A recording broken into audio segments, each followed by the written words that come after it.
All right, all right, all right. So you and I often disagree, and we often do agree. This is one of those things that we do agree on. But I want to know if we agree on all the elements of it.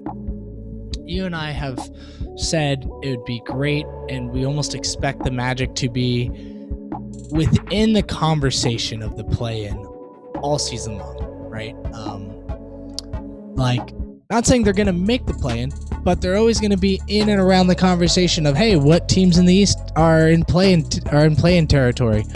The Magic could get there, or the Magic are there. Maybe they're going to get jumped by the time it actually gets there. But like I think we're always going to be within that conversation. I don't know if we'll necessarily make it because like this game is very hard. There's really good teams in this league, especially in the East.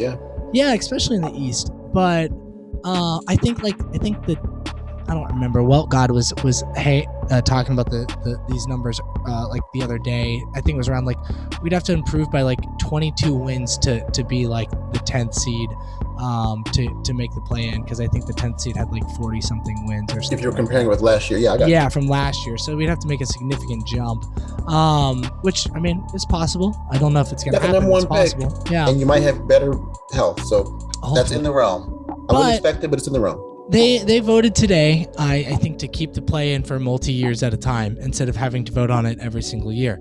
The rules that they have today are different from the rules that they had the very first year that they played it within the bubble. My question is, are you happy with the rules that are in play now, where it's 9 and 10 automatically no matter what the record is, or do you want them to go back to the older rules where it's like if you're within a certain amount of games, you are in, but if you're not, then you know it just goes to position 7 or position 8 depending on what it is.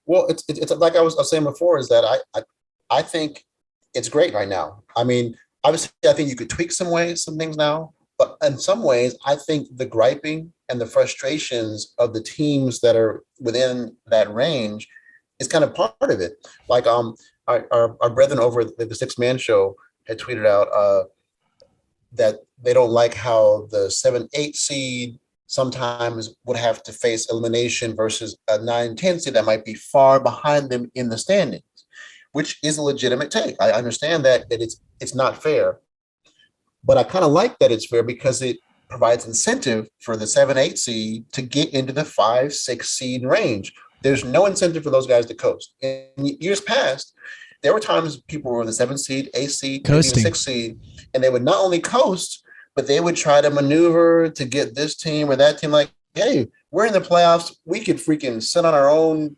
testicles for a month and make the playoffs. We're fine.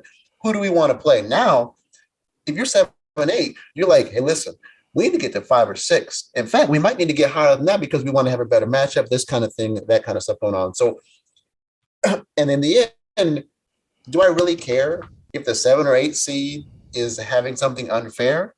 You're the 7 or 8 seed for a reason. You're a bottom feeder. You're barely out of the lottery. In fact, in other years, you might have not even made it and stuff. So I hear the cries. I kind of enjoy the cries. Keep crying. It brings interest, especially because on the other side, the benefit, the teams that are in the 9-10 seed are more energized, but also 11, 12, 11, 13 are also energized because they're close to the play-in. Again, we would not have gotten the provenance of Franz Wagner and the Vucevic trade if Chicago hadn't been enticed by being close to possibly being nearer to the play-in. Like under the normal rules, Chicago would have been so far out of it, there would have been no reason for them to make that trade.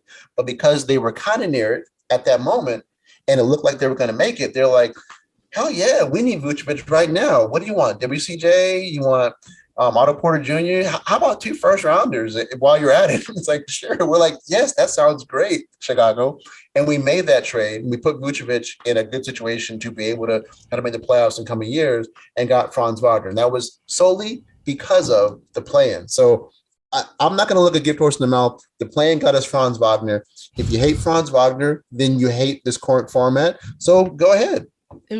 It was also because they wanted to re-sign Zach LaVine and show him that they were willing to commit to going all in. Yeah. So it's a little bit more than just the play. But I hear what you're saying. I think for me, the one controversial part that I saw online, that kind of triggered this question was, saying that 9 and 10 need to be within a certain range for the play-in. And I don't know if I necessarily agree with that. I mean, I understand where someone is coming from, but at the same point, what if a team had horrible injury luck in the beginning of the year? Their best players were out, tons of COVID cases, and then the second half of the year, they just get some better health. They make an incredible run, and really turn their entire season around from having a horrible start. And we've seen this happen. There's always a team like this. I mean, we were talking about the Boston Celtics. Should they blow it up because they were stinking at the start of last year, yet they made the finals, right? Mm-hmm. So yeah, I'm not trying to say it happens all the time, but I feel like we'd be doing ourselves a disservice to keep it away from teams that make incredible end of season runs. Hello, kitty cat.